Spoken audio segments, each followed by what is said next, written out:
I know you're not supposed to prey on someone's downfall, but when they're a billionaire, I feel like they have enough negative karma against them that doing so might actually bring the universe into balance. Call me the Avatar, the way I'm bringing my world into balance. Hello, ladies, men, and non-binary friends. Welcome back. My name is Scully, and today we're talking about the greatest scourge on our society yet. The vile creatures that dare to roam the earth in their horrendously bland outfits as they try to masquerade like the common man, when they probably haven't touched a sponge in decades. Oh, and they're also making our worlds completely unlivable. They keep dying, and mainstream media outlets on both sides are barely talking about it because of how excited we got last time. He was the best guy around. What about the people he murdered? What murder? It's refreshing seeing the apathy that billionaires have directed towards the general population finally directed back at them. Because when have they ever cared about any of us? At least in my lifetime. The millionaires and billionaires of old at least had the common decency to contribute to society. They sponsored theaters, they built parks, they funded museums, they paid taxes. So when mainstream media outlets tried to shame the public for daring to be a little happy at the death of a man who is condemned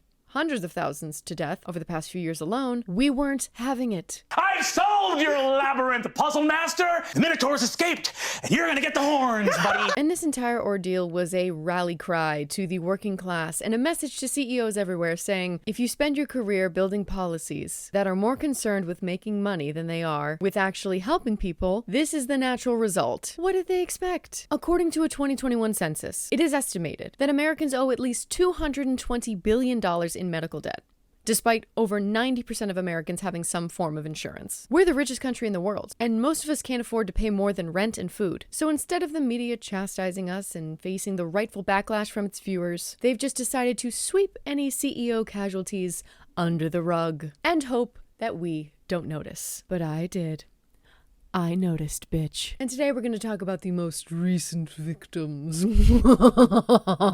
But first, I'd like to thank Rocket Money for sponsoring this video. Now, none of us here are probably going to become billionaires, but financial literacy is still important to staying on top of your expenses, especially now. And Rocket Money can help with that. Y'all know that I'm going to do my best to save money however I can. But sometimes things slip through the cracks. I signed up for a nondescript streaming service that happened to have a certain drag show competition on it that I forgot to cancel once the season concluded. And today's sponsor, Rocket Money, was there to help. Rocket Money is a personal finance app that lets you manage subscriptions, lower bills, build a custom budget, and grow your savings all in one place. And here's how I use it. First, Rocket Money pulled up a list of my subscriptions, which was wild to see everything in one place, and I was able to cancel the ones that I didn't want anymore with just a few quick taps. Second, Rocket Money's bill negotiation feature allowed me to save money on my internet bill, which I need to make and publish these videos. They did this without me having to sit on the phone with customer service for hours or argue with people over the phone to get a better rate. I just gave it to their team and they handled it for me. And finally, their budgeting tool. Now, I built a budget for myself, but it's so outdated and the idea of having to go through my expenses again sounded like such a pain in the ass. But with Rocket Money, I have a budget that is tailored to my spending habits without me having to go through my expenses myself. And the app even warns me about any upcoming charges that I might have. So I'm never caught off guard. Rocket Money has already saved its members over $500 million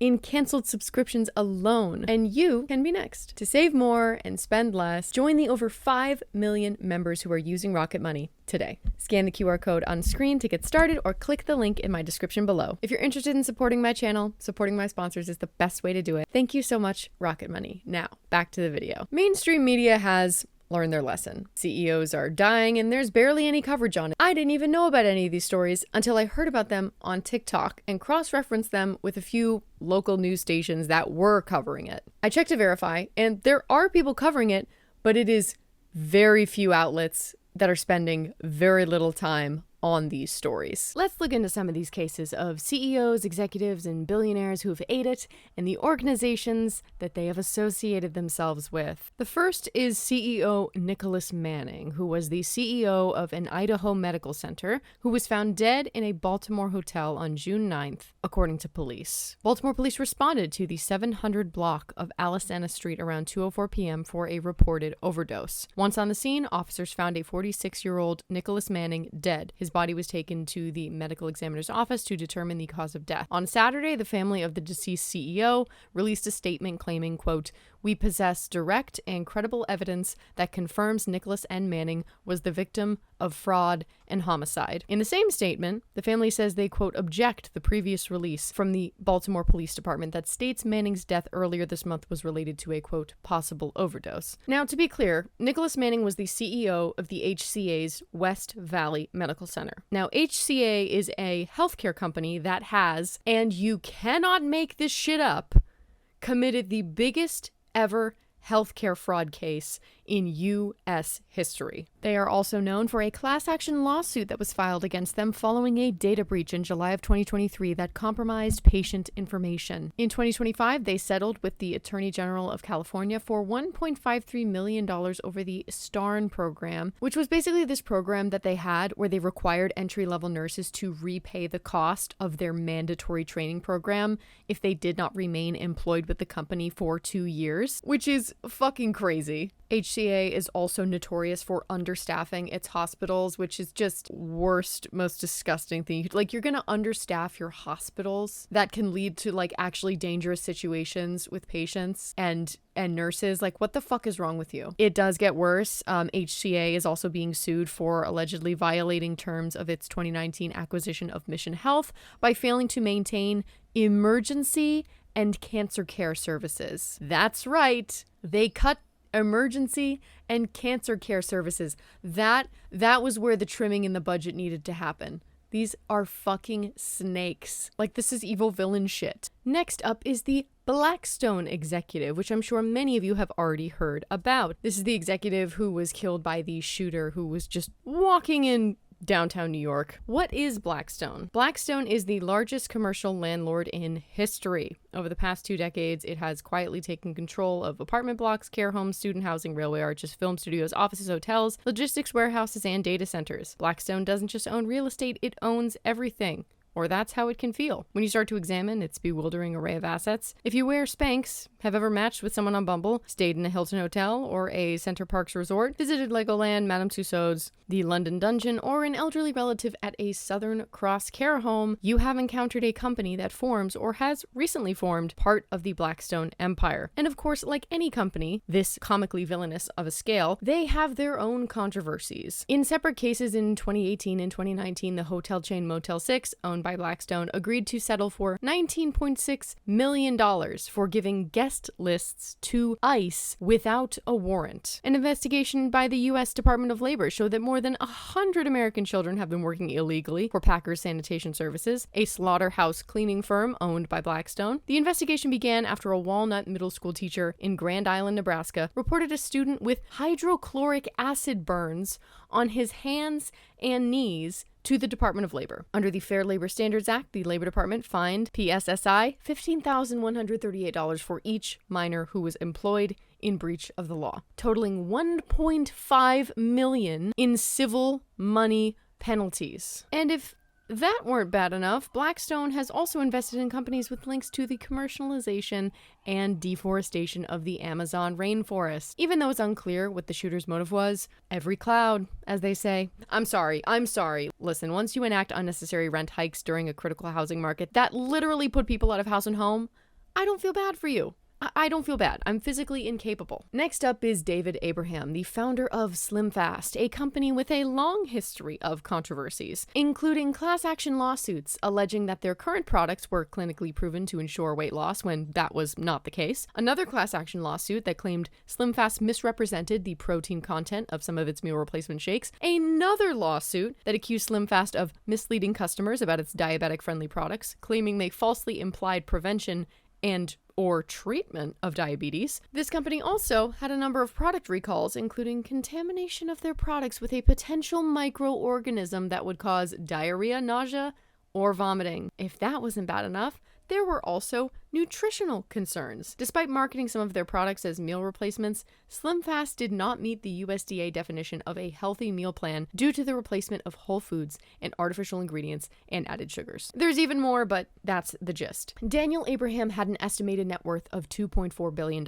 He himself faced numerous allegations of sexual harassment and sexual misconduct. On June 29th, the devil snagged his ass back to hell at the rotten age of 100.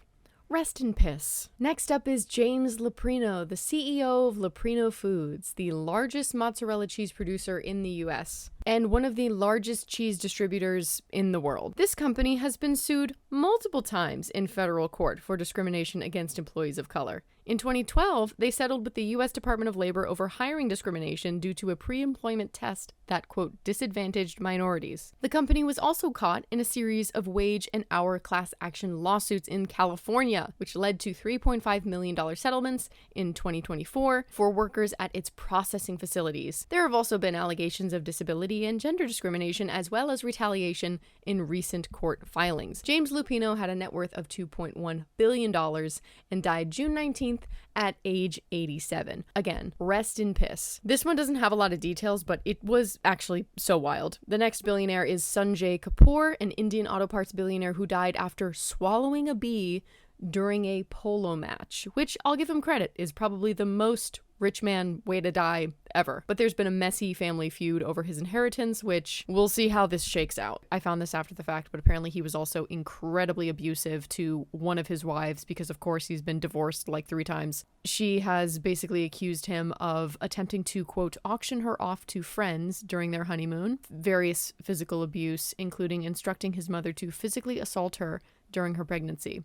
So yeah, believe women and fuck that guy. Next up is Frederick Smith, the founder of FedEx. This guy sucks. This guy's a fucking monster. Be glad that his soul no longer walks in this realm. On January 31st, 1975, I know we're going back pretty far, Frederick Smith was indicted for forgery by a federal grand jury. The suit was filed by Smith's 2 half-sisters, Fredette Smith Eagle and Mrs. Laura Ann Patterson. The lawsuit alleged that Smith had forged documents to obtain a $2 million bank loan that he and executives of his family's trust fund had sold stock from, the fund to a loss of $14 million.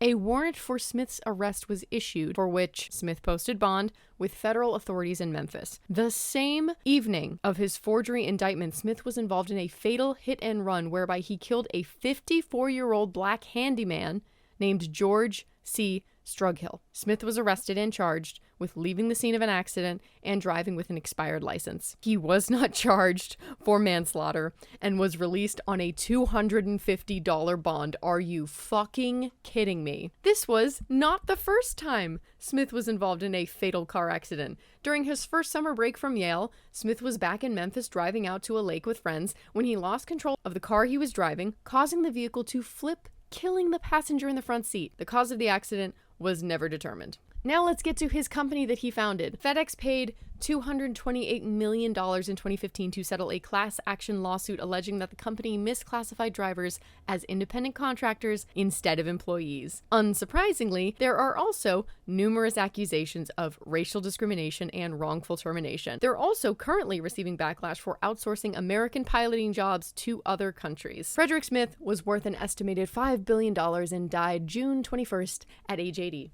Rest in motherfucking piss. Yeah, fuck these guys.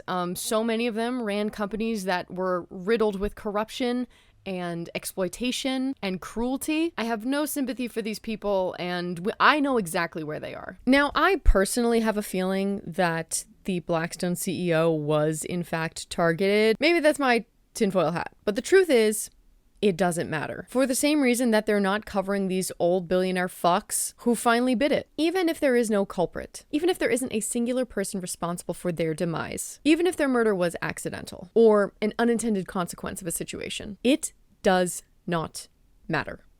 And I'll tell you why. Hearing about these bitches' deaths fuels the working class. Anyone who is not a dirty bootlicker can feel their life return to them when they hear about these billionaires who bit it. We're going to gut it with a machete, okay? And it reminds them of the ever-growing divide between the top 1% and the bottom 99. Every time something unfortunate happens to a CEO, there is a celebration among the working class. That is what these billionaires are trying to prevent. They are trying to prevent dissent, especially on this level. They want to prevent that kinship, that unity amongst the working class, right and left. It's like the Bugs Life meme. There's way more than us than there are of them. Those puny little ants outnumber us 100 to 1. And if they ever figure that out, there goes our way of life. The billionaires that own the mainstream media, the ones that donate to Republicans and Democrats, they know their support publicly is at a critical low point, and it's only going to get lower. Every time I hear that a billionaire has just died, it is music to my ears. And I know that that's the case for many of you as well. Keep up the pressure. Remind your fellow comrade who the real villain is. As things are getting worse, as we are all still dealing with things like wage stagnation, the big beautiful bill cutting SNAP, Medicare, various social programs, the unemployment rate, the job statistics fuck up, housing being outrageously expensive, this rewriting of history and crazy amount of censorship coming from the Trump administration, the cutting of public broadcasting, all of these things are eclipsing. All of that frustration, all of that anger is because of a small group of very powerful people. I'm going to keep sharing about various CEOs' demise on my posts tab, so make sure to subscribe, stay updated so you don't miss any. But I think in essence, just don't stop talking about this. I say this in a lot of my videos. Don't stop talking about this. Don't stop talking about us versus them when it comes to working class versus CEOs. Don't stop talking about how these companies have ruined America. Don't stop talking about it. And while I personally, as a YouTuber, a content creator, a public person on this app, I can't condone violence. I don't condone violence. But getting fucking loud and angry and nasty with these people in power and collectively saying, we're not fucking doing this anymore, is powerful. Especially when we have so many people on both sides involved in this. As Americans, we have a common cause. We can't go on like this anymore. And this semblance of class consciousness is the first time in decades that both sides of the political spectrum have come together on an issue. We need to take advantage of that because real change is already happening. It's so much easier to fight the good fight when you're not struggling to make ends meet. I can't put too fine a point on this.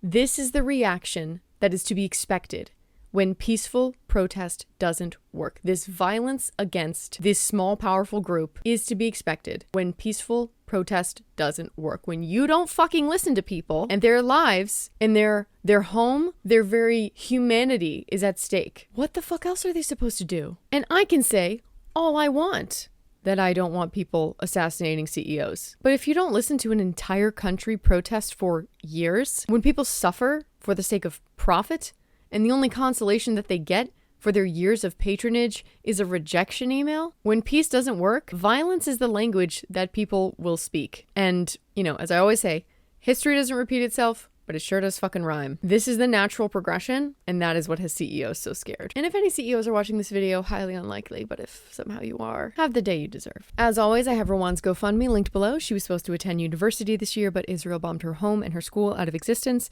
If you don't have the money to donate, that's totally okay. Make sure to like and leave a comment, because there's gotta be someone on this godforsaken app that can give $1 or $2. If you would like to support Palestinian families, but you don't have money to donate, you can always watch my D&D campaign, Westerly Academy. It is a D&D campaign about a couple of kids going to a magic school. It deals with the power of friendship and falling in love and finding a missing faculty member. All of the ad revenue goes directly to Palestinian families, so by literally watching D&D, you are helping the people of Palestine. Make sure to check out my sponsor Rocket Money below. Try it for free. Use my link. And if you really want to be a sweetie pie, you can always support me on Patreon too. As always, thank you so much for watching. Subscribe if you want to hear more from me. Please take care of yourselves and each other. Bye. Very special thank you to Inside Chaos, Long Leg, Anonymous, Tiny Axes, and Robin Fellows.